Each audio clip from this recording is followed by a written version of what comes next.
الحمد لله نحمده ونستعينه ونستغفره ونؤمن به ونتوكل عليه ونعوذ بالله من شرور أنفسنا ومن سيئات أعمالنا من يهده الله فلا مضل له ومن يضلله فلا هادي له ونشهد أن لا إله إلا الله وحده لا شريك له ونشهد أن سيدنا ونبينا ومولانا محمد صلى الله عليه وسلم فإني أوصيكم ونفسي أولا بتقوى الله وأحذركم يوما عبوسا قمطريرا فقد قال الله تعالى في القرآن الكريم والفرقان المجيد بعد أعوذ بالله من الشيطان الرجيم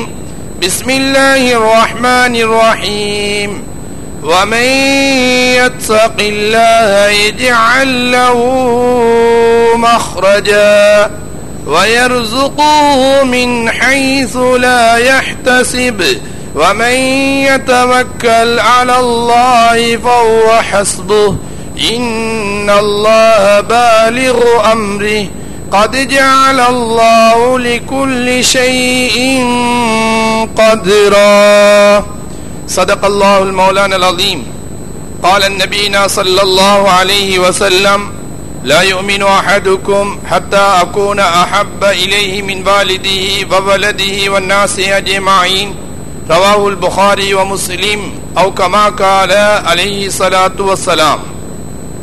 அளவற்ற அருளாளன் நிகரில்லா அன்புடையோன் ஏகநாயன் அல்லாஹ் ஒருவனை போற்றி புகழ்கின்றேன். அல்ஹம்துலில்லாஹ். உலகத்துக்கோர் ஒளியாகவும் மனிதகுலத்துக்கோர் மனிதருள் மாணிக்கமாகவும் வந்துவித்த இருலக தலைவர் அல்லாஹ்வின் ஹபீப் ஷஃபியுல் முذنبين காருண்ய திலகம் எனது உயிரிலும் மேலான அன்னலம் கண்மணி முஸ்தபா நாயகம் முஹம்மது ஸல்லல்லாஹு அலைஹி வஸல்லம் அன்னவர்களது பேரிலும் அன்னவர்களது சங்கையான குடும்பத்தினர்கள் சஹாபாக்கள் தாபிஈன்கள் தபா தாபிஈன்கள் இமாம்கள் வலிமார்கள் முஃமினான முஸ்லிமான ஆண்கள் பெண்கள் அனைவர்களது பேரிலும் சாந்தியும் சமாதானமும் கயாமத் நாள் வரும் வரை உண்டாவதாக. புனித ஜும்மாவுக்கு வரையிருந்திருக்கும் இறைவனின் நல்லடியாளர்களே, அல்லாஹும் அவனது ரசூலும் ஸல்லல்லாஹு அலைஹி வஸல்லம் எங்களது வாழ்க்கையில் எந்தெந்த கர்மங்களை எல்லாம் எடுத்து நடக்க வேண்டும் என்று சொல்லி இருக்கின்றார்களோ அவைகள் அனைத்தையும் முடியுமான அளவு எடுத்து நடந்து கொள்ளவும், எவைகளை எல்லாம் செய்ய வேண்டாம் என்று ஹராமாக்கி வைத்துள்ளார்களோ அவைகள் அனைத்தையும் முற்றுமுழுதாக தவிர்ந்தொதுங்கி எச்சந்தர்ப்பத்திலும் அல்லாஹ் ஒருவனை மட்டும் பயந்து அஞ்சி வாழ்ந்து கொள்ளும்படி ஆரம்பமாக அடியேனாய் எனக்கும் என்னுடைய குடும்பத்தில் உள்ளவர்களுக்கும் அதனை அடுத்து உங்களுக்கும் தக்வாவை கொண்டு வசியத்தை செய்து கொள்கின்றேன். வல்லவனம் அல்லாஹ் நம் அனைவரது வாழ்விலும் ரஹ்மத்தை செய்து அருள்வானாக. ஹுத்பாவுடைய துவக்கத்திலே உங்கள் அனைவர்களையும் மிக தாழ்மையா வேண்டிக் கொள்வது, சொற்ப நேர ஹுத்பாவுடைய பயானில் யாரும் தூங்காமல் வேறு சிந்தனையோடு இருக்காமல் துவக்கத்திலிருந்து என்ன சொல்லப்படுகிறது என்பதை காதுடுத்து நல்ல முறையில் கேட்டு என்னுடைய வாழ்வில் நான் எடுத்து நடப்பேன் என்று நல்ல கருத்தோடு சிந்தனையோடு கேட்கும் பொழுது அல்லாஹு தஆலா நாயன் எங்களுடைய வாழ்வில் எடுத்து நடக்கும் பாக்கியத்தை அருள்வான் என்பதை சொல்லியவனாகவும் ஹுத்பாவுடைய துவக்கத்துக்கு வருகிறேன். அருமையான பேரன்பு பெருமக்களே, எல்லாம் வல்ல ரப்புல் ஆலமீன் அல்லாஹு தபாரக வ தஆலா நாயன் அவனாக நினைத்து எங்களை மனிதர்களாக இந்த உலகத்தில் படைத்து இந்த உலகத்தில் எங்களை வாழ வைத்திருக்கிறான். இந்த உலகம் எப்பயோ ஒரு நாள் அழிந்து போகக்கூடியது. நாம் இந்த உலகம் அழிவதற்கு முன்னால் மௌத்தாகி கபருக்கு செல்ல இருப்பவர்கள். கபருக்கு சென்றால் முன்கர் நக்கீர் அலைஹிஸ்ஸலாத்து வஸ்ஸலாம் அன்னவர்கள் உன்னுடைய நாயன் யார், உன்னுடைய நபியார் ஸல்லல்லாஹு அலைஹி வஸல்லம், உன்னுடைய மார்க்கம் என்ன, உன்னுக்கு உலகத்தில் வழிகாட்டியதா இருந்தது யாது, உன்னுடைய நண்பர்கள் யார், இது போன்ற கேள்விகள் எல்லாம் கபரில் கேட்கப்படும் என்பது நாம் எல்லாம் அறிந்த விஷயம். இதுவெல்லாம் மனப்பாடமாக்கி கொண்டு எக்ஸாம் ஹோலுக்கு போய் எழுவது போன்று கபரில் போய் சொல்ல முடியாது. இதுவெல்லாம் உலகத்தில் ஹயாத்தோடு வாழுகின்ற நாம் 40 வருஷம் 50 வருஷம் 60 70 80 வருஷம் என்று அல்லாஹ் நிர்ணயித்த ஒரு வாழ்க்கை இருக்குகிறது. அந்த வாழ்க்கைக்குள்ளால் யார் யாருடைய எந்தெந்த ஆண்கள், பெண்கள், பெரியவர்கள், சிறியவர்கள், வாலிபர்கள், வயோதிபர்கள் எல்லோரும் அறிவை பயன்படுத்தி உலகத்தில் பெற்றிக்கல்லே வாழ்க்கையிலே எடுத்து நடந்தால் கபரில் கேட்கின்ற கேள்விக்கு என்னுடைய இறைவன், என்னுடைய நாயன் அல்லாஹ் என்று பதில் வரும். நாயகம் ஸல்லல்லாஹு அலைஹி வஸல்லம் அன்னவர்கள் காண்பித்த இவர்கள் யார் என்று சொன்னால் ஹாதா முஹம்மதுன் ஸல்லல்லாஹு அலைஹி வஸல்லம் என்று பதில் வரும். என்னுடைய மார்க்கம் என்ன என்று கேட்டால் இஸ்லாம் மார்க்கம் என்று பதில் வரும். எனக்கு உலகத்தில் வழிகாட்டியது இருந்தது எது என்று சொன்னால் குர்ஆனுடைய வழி என்று பதில் வரும். எனக்கு உலகத்தில் காபாவாக இருந்தது எது என்று சொன்னால் உலகத்தில் அல்லாஹ்வுடைய ஆரம்பமாகிய வீடாகிய கஅபத்துல்லா என்று பதில் வரும். என்னுடைய நண்பர்கள் யார் என்று கேட்டால் முஸ்லிம்கள் என்று பதில் வரும். இதுதான் கபரில் கேட்கப்படும் கேள்வி. இந்த கேள்விகளுக்கு நியாயமான பதில் வருமாக இருந்தால் கியாமத்து நாளையில் எழுப்பப்படும் வரையில் ரௌதத்தும் மின் ரியாலில் ஜன்னா சுவர்க்கத்தின் பூங்காவனமாக இருக்கும். நிம்மதியாக தூங்குவார். மலக்குமார்களுடைய உதவி வந்து கொண்டிருக்கும். அவர் அல்லாஹ்வுடைய கேள்வி கணக்கு கியாமத்து நாளில் குறைக்கப்பட்டு சுவர்க்கத்துக்கு அனுப்பப்படுவார். இந்த சொல்லப்பட்ட அமைப்பு உலகத்தில் இல்லாமல் வெறுமனே நாவில் மட்டும்தான் சொல்லிக் கொண்டிருந்திருக்கிறார், வாழ்க்கையில் எடுத்து நடக்காமல் இருந்திருக்கிறார் என்று சொன்னால் அல்லாஹ் பாதுகாக்கணும். உலகத்துடைய வாழ்வும் குறைவாகத்தான் இருக்கும். கபரில் வைக்கப்பட்டதற்கு பின்னால் முன்கர் நக்கீர் அலைஹி ஸலாத்து வஸ்ஸலாம் அன்னவர்களுடைய கேள்விகளுக்கு நியாயமான பதில் வராது. அல்லாஹ் பாதுகாக்கணும். ஹுவரத்தும் மின் ஹுவரின் நீரான் நரகத்தின் படுகுழியா இருக்கும். அல்லாஹ் ஜபானியாக்களை கடுமையாக அதாபு செய்யக்கூடியவர்களை அல்லாஹ் மலக்குமார்களை அனுப்பி வைப்பான், பூச்சி புழுக்களை அனுப்பி வைப்பான், விஷ ஜந்துக்களை சாட்டுவான். கியாமத்து நாள் வரும் வரை கபரிலே அதாபை பெற்றுக் கொண்டே இருப்பார். கியாமத்து நாளையிலும் நரகத்தில் போக வேண்டிய நிலை வரும். ஏதோ அஷ்ஹது அல்லா இலாஹ இல்லல்லாஹ் வ அஷ்ஹது அன்ன முஹம்மதர் ரசூலுல்லாஹ் ஸல்லல்லாஹு அலைஹி வஸல்லம் என்று கலிமா சொன்ன ஒரு பாக்கியத்தின் காரணமாக அவர் நரகத்தில் அதாபு செய்யப்பட்டதற்கு பின்னால் சுவர்க்கத்துக்கு அனுப்பப்படுவார். அருமையான பேரன்பு பெருமக்களே, நரகத்துக்கு போய் அதாபு பெற்று சுவர்க்கத்துக்கு வருவது அல்ல, நேரடியாக சுவர்க்கத்துக்கு செல்கின்றவர்களாக இருக்க வேண்டும். அல்லாஹ்வுடைய கோபம் இல்லாமல் உலகத்தில் வாழுகின்றவர்களாக இருக்க வேண்டும். ஒவ்வொரு நாளும் ஷைத்தானுடைய இப்லீசுடைய முதுகெலும்பை உடைக்க கூடியவர்களாக, அல்லாஹ்வுக்கு நன்றி உள்ளவர்களாக உலகத்தில் வாழ்ந்தால் நிச்சயம் நேரடியா சுவர்க்கம் போக கிடைக்கும். அது மட்டுமல்ல, உலகத்தின் வாழ்க்கையிலே ரிஸ்க் விஸ்தீரணம் கிடைக்கும். ஹயாத்து நீளமாக வாழலாம், பிரச்சனை இல்லாமல் வாழலாம், நோய் இல்லாமல் வாழலாம். இப்படிப்பட்ட பிரச்சனை நோய்கள் வந்தாலும் அதில் அல்லாஹ் பொறுமை செய்யும் குணத்தை, பாக்கியத்தை தருவான். நோயோடு தான் இருக்கிறார். Cancer, heart, pressure, bypass, dengue இது போன்ற நோயை கொண்டு பீடிக்கப்பட்டிருப்பார். ஆனால் அடுத்தவர்களுக்கு பெரிய நோய், பயங்கரமான நோயை கொண்டு பீடிக்கப்பட்டிருக்கிறார் என்று உலகத்துக்கு ஒரு படம் தான் காண்பிக்கப்படும். ஆனால் அவருக்கு எந்த விதமான நோயும் இல்லாதது போன்று அல்லாஹ் கல்புக்கு இறைவன் ராகத்தை கொடுப்பான். அருமையான பேரன்பு பெருமக்களே, உலகத்தில் சொல்லப்பட்ட இதுவல்ல பயங்கரமான நோய். அல்லாஹ் கொடுக்குகின்ற நோய் இருக்கிறது, கல்ப உள்ளத்தை அல்லாஹ் குழப்பி வச்சான் என்று வைங்க, கல்புல நிம்மதி எடுத்தான் என்று வைங்க, ஆக பெரிய நோய் அதுதான். நிம்மதியாக ஒரு நாளும் தூங்க மாட்டார், நிம்மதியாக வீட்டில் சாப்பிட மாட்டார், எங்கேயாவது சென்னாலும் அங்கும் போய் நிம்மதியாக சாப்பிட மாட்டார், மனைவியோடு பிள்ளைகளோடு நிம்மதியாக பேச மாட்டார், யாராவது நண்பர்கள் பேசினாலும் பெரும் எரிச்சலாகத்தான் இருக்கும்.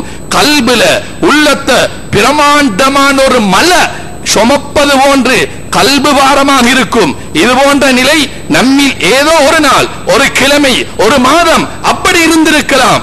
அல்லாஹ் ஏதோ ஒரு அமல் இபாதத்துடைய பரக்கத்தினால், துஆவுடைய பரக்கத்தினால் அதை நீக்கி கல்பராகத்தா வைத்திருக்கிறான். அருமையான பேரன்பு பெருமக்களே, அது ஒரு நாள், ஒரு கிழமை, ஒரு மாதம் அல்லாஹ் நீக்கிவிட்டான். மௌத்து வரும் வரை அந்த பாரத்தை தந்தான் என்று வைங்க, நிம்மதியாக இருக்கவே முடியாது. ஆக பெரிய நோய் கவலை. அந்த கவலை இல்லாமல் இருக்க நாயகம் ஸல்லல்லாஹு அலைஹி வஸல்லம் துஆ செய்திருக்கிறார்கள். சஹாபாக்களுக்கு இப்படித்தான் வாழும்படி சொல்லிக் கொடுத்திருக்கிறார்கள். அதனால் சஹாபா பெருமக்கள் அணுவணுவாக இபாதத்தோடு இருந்தார்கள். துன்யாவை ஆசை வைக்கவில்லை, பாவத்தை செய்யவில்லை, பாவத்தை நினைக்கவில்லை, யாருடைய கல்வையும் நோவிக்கவில்லை, மனை மக்களுடைய விஷயத்தில் குறை செய்யவில்லை, பொய் சொல்லவில்லை, கோல் சொல்லவில்லை, புறம் பேசவில்லை, கெட்ட எண்ணத்தை கல்வில் வளர்க்கவில்லை, பொறாமை என்பது சொன்னதே கிடையாது. அருமையான பேரன்பு பெருமக்களே, இது போன்ற பாவங்கள் எல்லாம் ஜும்மா தொழுகிறோம், சுபஹ் தொழுகிறோம், 5 வக்த் தொழுகிறோம், குர்ஆன் ஓதுகிறோம், ரமலான் என்ற இத்திகாஃபுக்கு வருகிறோம், ரமலான் 30ஐயும் நோன்பு நோக்குகிறோம், ஜகாத் கொடுக்கிறோம், ஹஜ் செய்கிறோம், உம்ரா செய்கிறோம், சதகா தான தர்மங்கள் கொடுக்கிறோம். ஆனால் சொல்லப்பட்ட பயங்கரமான மோசமான பாவம் எல்லாம் நம்மிடம் இருக்கிறது. பொய் சொல்லாதவர்கள் உலகத்தில் யார்? மனைவியிடத்தில் போய், பிள்ளைகளிடத்தில் போய், வருகின்ற கஸ்டமர்ஸுக்கு போய், நண்பர்களுக்கு போய், கண்டவனுக்கிட்டெல்லாம் போய் சொல்லி சொல்லி ஆண்டவன் இறைவன் பாதுகாக்கணும், பயங்கரமான ஒரு நிலையை சந்திருக்கிறோம். பொய் பயங்கரமான ஒரு பாவம். அது பாவமாக கருதப்படுகிறது இல்ல, சின்ன பாவம் தானே, அரசும லேசா ஏமாத்திட்டோம், ஒரு பொய்ய சொல்லிட்டோம் என்று லேசாக கருதுகிறோம். அதனுடைய பாரதூரம் பின்னால் தான் நாம் அனுபவிக்கிறோம். அருமையான பேரன்பு பெருமக்களே, நாயகம் ஸல்லல்லாஹு அலைஹி வஸல்லம் சொன்னார்கள், இய்யாக வல் கிஸ்ப, வாழ்க்கையில் பொய்யை உனக்கு எச்சரிக்கை செய்கிறேன். அது பயங்கரமான ஒரு பாவம், பெரிய பாவத்துக்கே வழிகாட்டும், நரகத்தில் போய் சேர்க்கும் என்றார்கள். இந்த பொய் சர்வ சாதாரணம். இந்த பொய் எல்லாம் நாம் செய்கின்ற இபாதத் இருக்கிறதே, ஆரம்ப இபாதத் கலிமாவுக்கு பின்னால் தொழுக, அந்த தொழுக எங்கட பொய் பேசுறதை இல்லாமக்கணும். ஆனா இல்லாமக்கல்ல, தொழுது தொழுது பொய் பேசிக் கொண்டிருக்கிறோம். ஏன்? மனுஷனுக்கிட்ட மட்டும் மனுஷன் பொய் சொல்றான் அல்ல, கூட்டி கழிச்சு பார்த்தா அல்லாஹ் கிட்டே போய் தான் சொல்றான். பள்ளிக்கு வாராரு, சுபஹுக்கோ லோஹருக்கோ அஸருக்கோ மக்ரிபுக்கோ இஷாவுக்கோ ஜும்மாவுக்கோ அல்லாஹு அக்பர் என்று தக்பீர் கட்டுகிறார். தக்பீர் கட்டினா அஊது பிஸ்மி இல்லாம வஜ்ஜஹத்தோதனும் எல்லாருக்கும் மனப்பாடம். எல்லாரும் வஜ்ஜஹத்து வஜ்ஹிய லில்லதி ஃபதர ஸமாவாதி வல் அர்த ஹனீஃபம் முஸ்லிமன் வமா அன மினல் முஷ்ரிகீன் என்று சொல்கிறார். பொய்யத்தானே சொல்கிறார். என்ன கருத்து? ரப்பே ரஹ்மானே, வானத்தையும் பூமியையும் படைத்த உனக்கு என்னுடைய முகத்தை, என்னுடைய உடலை நான் திருப்பி விட்டேன். ஹனீபன் முஸ்லிமன், நான் முஸ்லிம் யா அல்லாஹ். நான் வமா கான மினல் முஷ்ரிகீன், நான் குஃப்ரியத்துள்ளவன் அல்ல, நான் ஷிர்கில் உள்ளவன் அல்ல என்று பச்சை பொய்ய சொல்கிறார். இது சொல்லிட்டு தக்பீர் கட்டினா அல்லாஹ்வுடைய சிந்தனையோட இருக்கிறார். நான் அல்லாஹ் பார்க்காட்டியும் அல்லாஹ் என்ன பார்க்கிறான் என்ற பயமா வருது. தக்பீர் கட்டிக்கிறாரு, கடையை ஒத்தனிக்கிட்ட கொடுத்துட்டு வந்த என்னதான் செய்யறானோ, சரியா பிசினஸ் பண்றானோ, லாட்சிலிக்க சல்லியன் ஷாக்ல போட்டுறானோ, நம்பி கொடுத்துட்டு வந்த என்ன துரோகம் செய்யறானோ, பேங்க் சல்லி கடன் எல்லாம் தக்பீர்ல ஞாபகம் வருது. ஏதோ ஒரு பொருள் அவர்கிட்ட இல்ல போன, தேடி தேடி காணல்ல, கலாவாக போது. அல்லாஹ் அக்பர் என்று தக்பீர் கட்டினாரு. இபிலிஸ் சொல்லி கொடுக்கிறான், ஞாபகப்படுத்துகிறான். உனக்கு தெரியாதா? வீட்டுல இந்த இடத்துல வச்ச உனக்கு தெரியாதா? உன்ன நண்பனு கிட்ட கொடுத்த. இப்ப தக்பீர் முழுக்க, சூரா ஃபாத்திஹா முழுக்க, ருக்கு சுஜூது, 2ஆம் ரக்காத்து 3ஆம் ரக்காத்து அத்தஹியாத்து சலாம் கொடுக்கும் வரையில அவர் இல்லா போன இடத்துல, பள்ளியில இல்ல, அந்த நண்பட்ட சிந்தனை. வாயாலே அல்லாஹ் கிட்ட பொய் சொல்லி கொண்டு கல்பால பல சிந்தனைகளை கொண்டு தொழுகின்ற நாம் என்ன தொழுக? சஹாபா பெருமக்கள் தக்பீர் கட்டினா அல்லாஹ்வுடைய பயம் தான் வரும். தக்பீர்லயும் அல்லாஹ்வுடைய ஞாபகம், தொழுத முடிஞ்சாலும் அல்லாஹ்வுடைய ஞாபகம். அலி ரலியல்லாஹு தஆலா அன்ஹு ஒரு யுத்தத்தின் பொழுது அவருடைய வலது காலுடைய தொடையில் ஒரு ஈட்டி அப்படியே குத்தி கொண்டு விட்டது. எடுக்க அடுத்தவர்கள் முயற்சி செய்கிறார்கள், நோவு வலி கூடுகிறது, அது அதிகமாகின்றது. அலி ரலியல்லாஹு தஆலா அன்ஹு அவங்களே சொன்னாங்க, நான் தொழுகைக்கு தக்பீர் கட்டி விட்டால் எடுத்து விடுங்கள், ஒரு வக்து வந்து விட்டது, அல்லாஹு அக்பர் என்று தக்பீர் கட்டி தொழுகிறார்கள். அடுத்தவர்கள் ஈட்டி எடுக்கிறார்கள், சலாம் கொடுத்து பார்க்கிறார்கள், காலில் ஈட்டியை காணவில்லை. தொழுகைக்கு முன்னால் எடுக்கக்கூடிய அந்த ஈட்டி அதிக வலியை கொடுத்தது, எடுக்க முடியாமல் இருந்தது. தொழுகைக்கு தக்பீர் கட்டினார்கள், அடுத்தவர்கள் எடுத்ததே தெரியா என்று சொன்னா எந்த அளவுக்கு சஹாபாக்களின் தொழுகை, தாபிஈங்களுடைய தொழுகை, தபா தாபிஈங்கள் இமாம்கள் வலிமார்களுடைய தொழுகை, அந்த தொழுகை வெறுமனே தொழுகையாத்தான் இருக்கிறே தவிர உயிரோட்டம் உள்ள ஒரு தொழுகையாக அல்ல. அதனால தான் அருமையான பேரன்பு பெருமக்களே, நாட்டில பயங்கரமான பிரச்சனைகளை காணுகிறோம். ஏதோ கடமை முடியுது, கடமை முடியுதல்ல, அல்லாஹ் சொன்னதை சரியாக நிலைநாட்டணுமே. அவன் விரும்பி என்ன படைச்சான்? விரும்பி நல்ல மனைவியை தந்தான், பிள்ளை பாக்கியத்தை தந்தான், கடையை தந்தான், செல்வத்தை தந்தான், நல்ல ஊர்ல பிறக்க செய்தான், நல்ல மக்களாக வாழ செய்திருக்கிறான், முஸ்லிமாக பிறக்கும் பாக்கியத்தை தந்தான். இந்த பாக்கியத்துக்கெல்லாம் நான் இப்படித்தானா தொழுகிற, இப்படித்தானா நான் நோம்பு நோக்கிற, இப்படித்தானா நான் நன்றி கெட்ட அமைப்புல உலகத்துல நடக்கிற என்பதை ஒவ்வொரு மனிதனும் தன்னுடைய வல்லது கைய கல்பில் தொட்டு கேட்கணும். அருமையான பேரன்பு பெருமக்களே, இப்படியெல்லாம் படைச்ச ரப்புல் ஆலமீனாகி அல்லாஹ்வுக்கு நம்மை போன்ற ஒரு படைப்பை அடுத்த மனிதன், அடுத்த சகோதரன், அவனை நோவி கேளுமா? அவன் கல்பை நான் துன்புறுத்தேலுமா? அவனுக்கு நான் அலாபு செய்யலுமா? அவனை நான் சீரழிக்கலுமா? அவனோட நான் வியாபார போட்டி போடலுமா? இதுவெல்லாம் மார்க்கத்துக்கு முரண்தானே என்றெல்லாம் தெரியாமல் அல்லர், தெரியும், தெரிஞ்சு கொண்டும் இந்த பயங்கரமான பாவம் நம்மில் இருந்து கொண்டிருக்கின்றது. அருமையான பேரன்பு பெருமக்களே, அதனால் இது போன்ற பாவ செயல்கள் இருந்து விடுபட்டு நாம் உலகத்தில் நல்லவர்களாக வாழுகின்றவர்களாக இருக்க வேண்டும். அருமையான பேரன்பு பெருமக்களே, நாயகம் ஸல்லல்லாஹு அலைஹி வஸல்லம் அன்னவர்கள் அவர்களிடம் கேட்கப்பட்டது ஒரு நாள், ஐயுன்னாசி ஆஃபுதல், நாயகமே முஹம்மதே ஸல்லல்லாஹு அலைஹி வஸல்லம் மனிதர்கள் மிகச் சிறந்தவர் யார் என்று கேட்க ஸல்லல்லாஹு அலைஹி வஸல்லம் சொன்னார்கள் ரெண்டு விடயம். ஒன்று குல்லு மஹ்மூமில் கல்ப், இரண்டாவது சதூகுல் லிசான். நாயகமே சஹாபாக்கள் சொன்னார்கள், சதூகுல் லிசான் நஅரிபுஹு, உண்மை சொல்லும் நாவு, எதை பேசினாலும் பொய்ய பேச மாட்டார், அடுத்தவன் கல்ப நோவிக்க மாட்டார், நல்ல செய்தியாகத்தான் இருக்கும், உண்மையான வார்த்தையாகத்தான் இருக்கும், அது எங்களுக்கு தெரியும் என்றார்கள். ஏன்? சஹாபாக்களுடைய வாழ்க்கையில் பொய் கிடையாது, உண்மைதான் பேசுவார்கள், அது எங்களுக்கு தெரியும் நாயகமே, நீங்க சொன்ன இரண்டில் ஒன்று. ஆனால் மற்றது ஃபமா மஹ்மூமில் கல்ப், மஹ்மூமுல் கல்ப் என்று சொன்னால் என்ன என்று கேட்டார்கள். நாயகம் ஸல்லல்லாஹு அலைஹி வஸல்லம் சொன்னார்கள், ஹுவ தகியுன் நகி லா இஸ்ம ஃபீஹி வலா பகிய வலா கில்ல வலா ஹஸத. இவ்வளவும் கல்பு, உள்ளம் சார்ந்தது, உள்ளத்தில் தான் ஈமான், உள்ளத்தில் தான் தக்வா, இதுதான் அல்லாஹ்வுக்கு வேண்டும். அப்படிப்பட்ட அந்த கல்பு மஹ்மூமுல் கல்ப் என்று சொன்னால் இறை பக்தி தக்வாவை பெற்ற உள்ளம், பரிசுத்தமான கல்பு, பாவத்தையே நினைக்காத கல்பு, வலா பகிய, எவனை பத்தியும் அநியாயம் நினைக்காத கல்பு, வலா கில்ல, யாருக்கும் மோசடியை நினைக்காத கல்பு, வலா ஹஸத, எவனுக்கும் சொத்திருக்கலும் அவனுக்கு கடையை கேளும் ஊடி கேளும் அதை பார்த்து நாங்க பொறாமப்படாத கல்பு என்று கண்மணி ஸல்லல்லாஹு அலைஹி வஸல்லம் சொன்னார்கள். இது போன்ற கல்பா ஏந்த கல்பு என்பதை நாங்கள் சிந்திக்க வேண்டும். அருமையான பேரன்பு பெருமக்களே, பொறாமைப்படக்கூடாது, அடுத்தவனுக்கு அநியாயத்தை நினைக்க கூடாது, வெளியே அவரோட சிரிச்சு பேசிக்கொண்டு பின்னால அப்படிப்பட்டவன் இப்படிப்பட்டவன் என்னெல்லாம் மறுக்க கூடாது. ஆக பயங்கரமான பாவம்.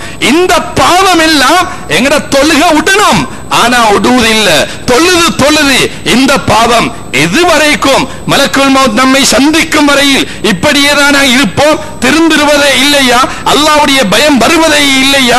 அருமையான பேரன்பு பெருமக்களே, திடீர் மௌத்துக்கு நாம் எல்லாம் தயாராக வேண்டியவர்கள். மௌத்து நிச்சயம் வரத்தான் போகிறது, கபரை சந்திக்கத்தான் போகிறோம். உலகத்தில் யாரும் மண்ணுக்கு மேலால் வாழ்ந்த வாழ்க்கையை விட கபரில் நீண்ட காலம் வாழணும்.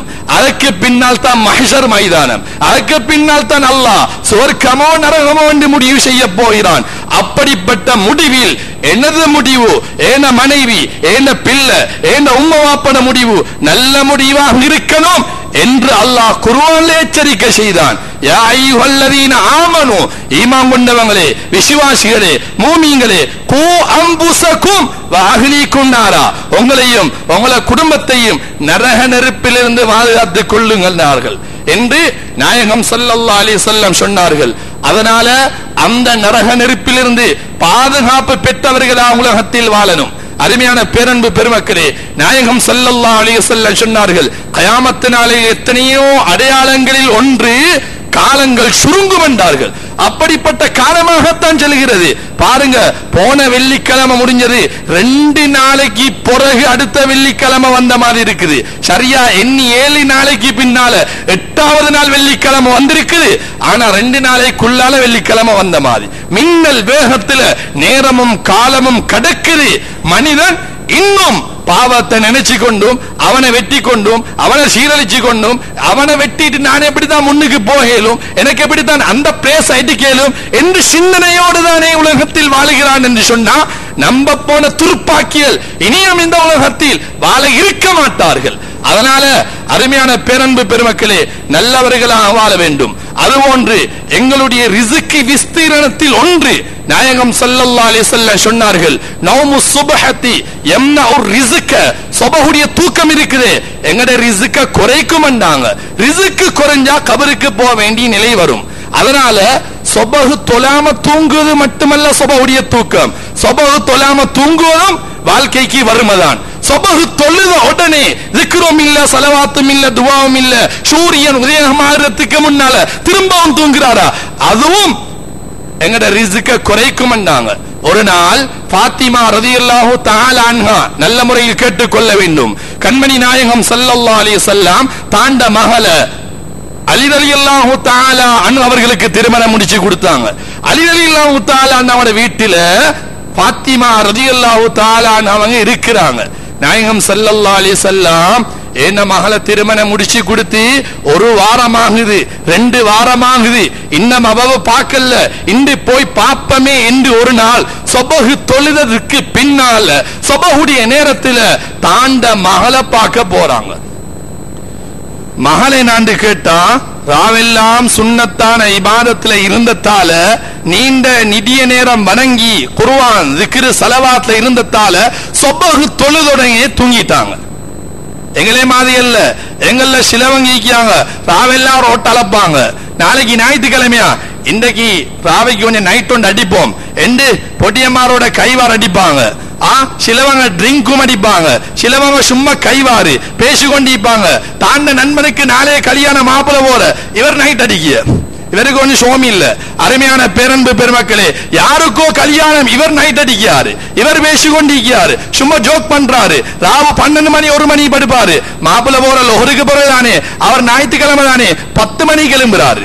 இப்படிப்பட்டவங்களும் மீக்கிறாங்க. இப்படிப்பட்டவங்களாக ஈக்கல்ல ஃபாத்திமா நாயகி தூங்கினது ராவெல்லாம் இபாதத்து செஞ்சதால. அதனால அந்த டயர்டுல சுபஹ் தொழுதொன்னே தூங்கிட்டாங்க. நாயகம் ஸல்லல்லாஹு அலைஹி வஸல்லம் வந்து பார்க்கறாங்க, தாண்ட மகளுக்கு தூக்கம். ஸல்லல்லாஹு அலைஹி வஸல்லம் ஃபஹர்ரகனி பிரிஜிலிஹி, அவர்களது சங்கியான வலது காலால் ஃபாத்திமா நாயுடைய வலது காலை சுரண்டி, சும்ம கால யா புனையத்து, என்னுடைய அருமை மகளே, கூமி இஷ்ஹதி ரிஸ்க ரப்பிகி, அல்லாஹ்வுடைய ரிஸ்க நீங்க தேடிக்கோங்க, கேளுங்க. வலா தகூனு மினல் காஃபிலீன், நீங்க தூங்கின கூட்டத்துல சேரவானாம், மறந்த போன கூட்டத்தில் நீங்க ஆளாகவானாம். ஏன் தெரியுமா? இந்த நேரத்தில் தான் தஹஜ்ஜுதுல இருந்து சுபஹ் பாங்கில் இருந்து சூரியன் உதயமாக்காட்டிலும் உள்ள நேரத்தில் தான் அல்லாஹ் மனிதருடைய ரிஸ்கை அல்லாஹ் பங்கு வைக்குகிறான். அதனால என்ன மகளே, நீங்க சூரியன் உதயமாக்காட்டிலும் zikr-ல குர்ஆன்ல இபாதத்துல இருங்க, அல்லாஹ் ரிஸ்கை விஸ்தீரணமாக்குவான் என்று ஃபாத்திமா நாயகிக்கு சொன்னாங்க. இதெல்லாம் எங்ககிட்ட இல்லாம இருக்குது. ரிஸ்க் குறையறதுக்கும் பிரச்சனை வாரத்துக்கும் அந்நியவன் எங்கட தலைக்கு மேலால போறதுக்கும் பள்ளிவாசல் உடைக்கிறதுக்கும் இதுவும் ஒரு காரணம் தான். அருமையான பேரன்பு பெருமக்களே, துவேஷம் இல்லாம இல்ல இருக்குது, அது 2ஆம் ஸ்டெப். முதல் ஸ்டெப் எங்கட மிஸ்டேக். அடுத்தவன் கிட்ட போய் சொல்ற மாதிரி தக்பீர்ல அல்லாஹ் கிட்டயும் போய் சொல்ற மாதிரி சொபவுடைய நேரத்தோட எலும்புற பழக்கம் இல்ல. ரிதுக்கு விஸ்தீரணம் என்றா எல்லாத்திலையும் நம் பரக்கத்து. அடுத்தவன் அந்நியவன் நம்ம கண்ட ரெஸ்பெக்ட் வரும். 15-20 வருஷத்துக்கு முன்னால அந்த கண்ணியம் முஸ்லிம்களா எங்ககிட்ட இருந்தது. ஹாஜியார் வாராரு, முஸ்லீம் வாராரு, உயர்த்தின சாரம் கீழே பத்த வச்ச சிகரெட் பணிய அவ்வளவு கண்ணியம் கை கட்டி இருந்தான். இப்ப நான் பார்த்தா அவன் ஒரு சைடுல வைங்க, நம்ம முஸ்லீம் பள்ளிக்கு வாராரு, சிகரெட்டை குடிச்சு குடிச்சே பள்ளிக்கு முன்னுக்கு வாராரு. அந்த பள்ளி கொடுத்த கண்ணியம் அவரு பள்ளிக்குள்ளுக்கே ஸ்போர்ட்டை பத்தி பேசி அரசியலை பத்தி பேசி அந்த அல்லாஹ்வுடைய பள்ளியை கொடுத்த கண்ணியம். என்ன சீரழிக்கிற அமைப்புல நீ என்ன மார்க்கத்துக்குள்ளுக்கு இந்த பண்ணி பிடியா? அதனால அல்லாஹ் அந்நியவனை சாட்டி வச்சிருக்கான். மிச்சம் கவனம். இதெல்லாம் இல்லாமகணும். இதெல்லாம் இல்லாமகத்துலதான் இவ்வளவு பெரிய பிரச்சனை. 15 வருஷத்துக்கு முன்னாலும் சிறுபான்மையாக தானே அவதானே பெருசா இருந்தாங்க. அவன் அரசாட்சி தானே இருந்தது. இப்பயும் அப்படித்தானே இருக்குது. முன்னோர்களுடைய வாழ்க்கை புண்ணியமானதாக இருந்தது. பின்னோர்களாகிய வந்த நாங்க அதெல்லாம் இல்ல, அப்படி எல்லாம் இல்ல, இப்படி மாலையிலும் நானே இஷ்டம் என்றெல்லாம் போறதால அல்லாஹ் அடக்கி வச்சிருக்கிறான். கவனம். அரசியல்வாதிகள்ல பார்லிமெண்ட்ல நம்ம முஸ்லிம்கள் இல்லாமல் இருக்குது. அல்லாஹ் போட்டு போட்டு வச்சு வாயை பத்தி கொண்டு இருக்கணும். பேசுறாங்க இல்ல நீ இங்க இது கூட பேசுறாங்க. அது பேசாம வச்சது அல்லாஹ். நாம சரியாகணும், அப்பதான் எல்லாம் சரியாகும். அதனால அருமையான பெரன்பு பெருமக்களே, ஹுத்பாவுடைய இறுதியா ஒன்றை மட்டும் சொல்லி முடிக்கிறேன். நாயகம் ஸல்லல்லாஹு அலைஹி வஸல்லம் சொன்னாங்க, வாழ்க்கையில 4 மூதேவி தன்மை என்னாங்க, பலா முசீபத்து பிரச்சனை என்னாங்க. அந்த பிரச்சனை இனி எங்கட வாழ்க்கையில வரக்கூடாது. அதுல முதலாவது ஸல்லல்லாஹு அலைஹி வஸல்லம் சொன்னாங்க, ஜுமூதுல் ஐன், கண் கட்டியாகுதுன்றாங்க. கண் கட்டியாகுதுண்டா கண்ணுல கண் கட்டி வாழ்ந்த அர்த்தமா? அல்ல கண்ணை உடக்காம அப்படி திறந்து கொண்டு இருக்கிறார் அர்த்தமா? இல்ல, கண் கட்டியாகிறது என்று சொன்னா இவருக்கு ஒரு நாளும் அல்லாஹ்வுடைய பயம் இருக்காது. அடே கபர் ஒன்று இருக்குது, இவ்வளவு மையத்தை நான் நடக்கிறேனே, எத்தனை தடவை நான் கபருக்குள்ள இறங்கி என் உம்மட வாப்பட நண்பன் சகோதரன் சாச்சட பெரியப்பட மையத்தெல்லாம் அடக்கி இருக்கிறேனே, எனக்கும் ஒரு நாளைக்கு மௌத்தொண்டு இருக்குது என்ற உணர்வு வராது. ஒரு நாள் கூட தொழுகையில அவன் பாவத்தை நினைச்சு 20 வருஷம் 30 வருஷம் 50 வருஷம் வாழ்ந்த நான் என்கிட்ட நன்மை விட பாவம் தான் கூட. அடுத்தவனை ஏமாத்தினதும் அந்த அடுத்தவனை கல்ப நோவிச்சதும் சொத்தை பறிச்சதும் எல்லாம் அநியாயமே, நான் திருந்துற இல்லையா என்று அல்லாஹ் கிட்ட கண்ணீர் வடிக்காத கண்ணீர் என்றாங்க. இதுக்கெல்லாம் கண்ணீர் வரல எங்களுக்கு. ஆனா சஹாபாக்கள், தாபீன்கள், இமாம்கள், வலிமார்கள் எல்லாம் தஹஜ்ஜுத்ல அழுவாங்களாம். அழுது வரலாறு சொல்கிறது, கண்ணோரத்துல எல்லாம் கண் மாக், அழுத கண்ணீருடைய மாக். ஆனா எனக்கு இதுக்கெல்லாம் கண்ணீர் வரல, அல்லாஹ்ல பயம் வரல, கபரை பத்தி எனக்கு வரல, மஹ்ஷர் ஒன்று இருக்குது, நரகம் ஒன்று இருக்குது, இதுக்கெல்லாம் அழுக வரல. எங்களுக்கு அழுக வார எங்களை குமர பொம்பளை எழுதிக்காங்க, வளர்ந்து வர பொம்பளை எழுதிக்காங்க, நாடகம் போகுது, டிவியில பட்டம் போகுது, அங்குள்ளவன் அழுகிற.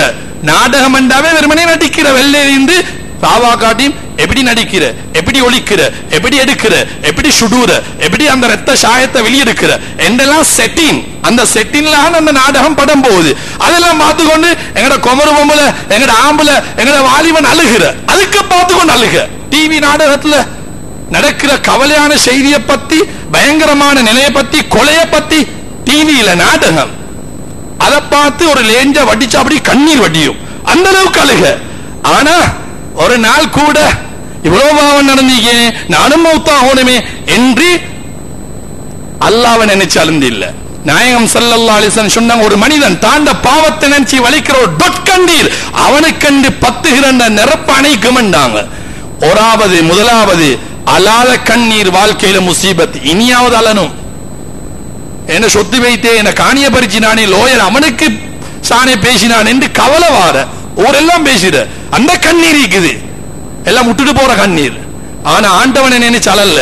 இரண்டாவது கஸ்வத்துல் கல்ப், கல் நெஞ்சம் பிடிச்ச கல்பு, எலகிறே இல்ல. தனக்கு அநியாயம் செஞ்சிக்கு மன்னிக்கோணுமே தன்மை வாரல, அவன் அநியாயம் செஞ்சிக்கு மன்னிக்கோணுமே எண்ணம் வார இல்ல. நான் சொன்னதுதான், கருங்கல்லு மாதிரி கல்பு எலகிறே இல்ல. அது வாழ்க்கையில முசீபத்தான். இரண்டாவது தூள் இல்லாமல் மேலெண்டம். உதாரணமா சொல்றேன்னா, அவர் ஒரு கடையில வேலை செய்யறாரு, அவருக்கு கிடைக்குது 15,000. அவர் பாடோல போறது நினைக்கிறாரு, லான்சர் கார்ல போகணும் ஆசை வைக்கிறாரு. மேல என்ன நடக்கிற காரியமாது? 15,000 சம்பளம் எடுத்துக்கொண்டு பாடோ கார்ல வாங்கி ஓடலுமா இருக்கு. மேல் என்ன கூடாது, ஆடோல மறக்கிறாரு. பிளைட்ல பறந்தா நல்ல மீன், பிளைட் ஒன்று வாங்கினா நல்ல மீன் யோசிக்கிறாரு. எல்லாம் உலகத்திலேயே காட்டினான். தூள் இல்லாமல் கூடாது, எண்ணம் வைக்கப்படாது. அல்லாஹ் வந்து அல்ஹம்துலில்லாஹ்னு போகணும். அல்லாஹ்க்கு ஷுக்ர் செய்ய செய்ய அல்லாஹ் கூட்டுவான். மூணாவது அல் ஹிர்ஸு பித் துன்யா, துன்யால பேராசை. தனக்கிட்டே போதுமன் இல்ல, அவன சொத்து மோனும், அவன் ஹண்டே மோனும், அவன் சல்லி மோனும். அதான் நாயகம் ஸல்லல்லாஹு அலைஹி சொன்னாங்க. இதுக்கு முன்னாலே சொல்லிக்கேன், பேராசை. ஒத்தனுக்கு 2 ஓட தங்கத்துல ஓடுது, தங்கத்துல ஓடுது, தண்ணி மாதிரி ஓடுன்னா ஓட 6 எடுக்கடுக்கு ஓடிக்கொண்டு நினைக்கும். இவன் யோசிப்பானா 3வது தங்க 6 மீன் தான் நல்லமே. நாயகம் ஸல்லல்லாஹு ஒரு உதாரணம் ஒண்ணு சொன்னாங்க. ஒரு நாள் நாயகம் ஸல்லல்லாஹு ஒரு குச்சை நாட்டினாங்க. நாட்டிட்டு சமீபத்துல கிட்ட இன்னொரு குச்சை நாட்டினாங்க, தூரத்துல இன்னொரு குச்சை நாட்டினாங்க. சஹாபாக்கள் கிட்ட கேட்டாங்க, சஹாபாக்களே இதுக்கு உதாரணம் தெரியுமா? இல்ல நாயகமே நீங்க சொன்னாதான். முதலாவது நாட்டின குச்சிக்கு ஏதாவது மனிதன் இருந்தாங்க. 2வது சமீபத்துல கிட்ட நாட்டின இன்னொரு குச்சி கம்பு, அதுதான் மனிதன் மரண மௌத்துண்டாங்க. நான் தூரத்துல நாட்டினேனே இன்னொரு குச்சி கம்பு, அதுதான் மனிதனுடைய பேராசை என்றாங்க. ஆசை தன்ஹாவ. நாயகம் ஸல்லல்லாஹு அலைஹி சொன்னாங்க, மனிதனிக்கானே சமீபத்துல நாட்டின மௌத்த மறந்து அந்த பேராசை அடையவன் மண்டிக்கிறான். அப்படிதான் உலகம் இருக்குது. அதே மௌத்தொண்டிக்கே கபருக்கு போகணுமே, கேன்சர் வந்தா தானல்ல நோய், 80 வருஷம் வந்தால் நோய். திருமணம் ஆகாதவங்களே கபருக்கு வைத்துட்டாங்க. தாய்க்கு கருவறையிலே கபரு, குழந்தையாக பிறந்தே கபரு. அப்ப அது போன்ற ஒரு மவுத் வரப்போகுது. அந்த பேராசை விட்டுட்டு மௌத்துக்கு நினைவு ஊரண்டாங்க. அதனால அருமையான பேரன்பு பெருமக்களே, இந்த நாளும் வாழ்க்கைக்கு முசீபத்து பெரிய செல்வமா வராது, பெரிய முசீபத்தாகத்தான் வரும், பிரச்சனையாகத்தான் வரும். அதனால அருமையான பேரன்பு பெருமக்களே, சொல்லப்பட்ட அமைப்புல சொன்ன அவ்வளவும் முதலாவது மின்பரில் உள்ள ஹத்தீபாகிய நான், 2வது நீங்க எடுத்து நடக்க வல்ல இறைவன் அருள் வாலிப்பானாக. ரப்பே ரஹ்மான், எங்களுடைய பாவங்களை மன்னிப்பாயா, எங்களுடைய பெற்றார்களின் பாவங்களை மன்னிப்பாயா, எங்களுடைய மனைவி மக்கள், உற்றார் உறவினர்கள், என்னுடைய ஊர் மக்கள், முஸ்லிமான மோமினான ஆண்கள் பெண்கள், முஸ்லிம் நாடுகள், முஸ்லிமான ஊர்கள் எல்லோருடைய பாவத்தை நீ மன்னிப்பாயாக. அனைவர்களுக்கும் ரஹ்மத்து செய்வாயா, அனைவர்களுக்கும் பரக்கத்து செய்வாயா. முஸ்லிம்கள் முஸ்லிம்களாக வாழ நீ அருள் வாலிப்பாயா. முஸ்லிம்களுடைய நன்னடத்தைகளை பார்த்து அடுத்த மதத்தவன் இஸ்லாத்தை வரக்கூடிய வழியை நீ அமைப்பாயா. முஸ்லிம்களுடைய பள்ளி வாசல்களை தக்கியா ஜாவியாக்களை நீ பாதுகாப்பாயா. முஸ்லிம்களுடைய உரிமைகளை உரிமைகளாக நீ வைக்க ஆரம்பிப்பாயா. ரப்பே ரஹ்மானே, அனைவர்களுடைய நோய்களை நீ சுகப்படுத்தி ஆரோக்கியமான வாழ்வா வாழ செய்தருவாயா. வைத்தியர்களால் கண்டுபிடிக்க முடியாத நோய்கள், ஒரு புறம் என்று தள்ளப்பட்ட நோய்கள், அவைகளிலிருந்து நீ பாதுகாப்பை தந்தருவாயா. கல்விலே பதிந்திருக்கக்கூடிய மௌத்து வரும் வரை ஈமானை பாதுகாப்பாயா, இஹ்லாஸை பாதுகாப்பாயா, இஹ்சானை பாதுகாப்பாயா, உண்மையான நற்குணத்தை தந்தருவாயா. எல்லோரையும் ஒற்றுமையான வாழ்வா வாழ செய்தருவாயா. பெற்றோர்கள் பிள்ளைகளுக்கும், பிள்ளைகள் பெற்றோர்களுக்கும் துஆ செய்கின்றவர்கள் ஆக்கியருவாயா. நம்முடைய பெற்றோர்களுக்கு ரஹ்மத்து செய்வாயா. அவர்கள் இன்னும் ஹயாத்தோடு வாழுகிறார்களா, நோய் இல்லாமல் ஹயாத்தை நீளமாக்கி வாழ செய்தருவாயா. கபராளிகளாக இருக்கிறார்களா, ரப்பே ரஹ்மானே, அவர்களுடைய மன்னரிலே ரஹ்மத்தான மலையை பொழிய செய்வாயா. கண்மணி நாயகம் ஸல்லல்லாஹு அலைஹி வஸல்லம் அன்னவருடைய ஷஃபாத்தை அவர்களுக்கும் எங்களுக்கும் ஆண்டு போனவர்களுக்கும் இதற்கு பின்னால் பிறந்து வாழ்கின்றவர்களுக்கும் நீயே கொடுத்தருள்வாயாக. கேட்டதையும் கேட்க மறந்தையும் கண்மணி முஸ்தபா முஹம்மத் ஸல்லல்லாஹு அலைஹி வஸல்லம் அன்னவருடைய பரக்கத்தினால கபூல் செய்வாயாக. வ ஆகிரு தஅவானா அல்ஹம்துலில்லாஹி ரப்பில் ஆலமீன்.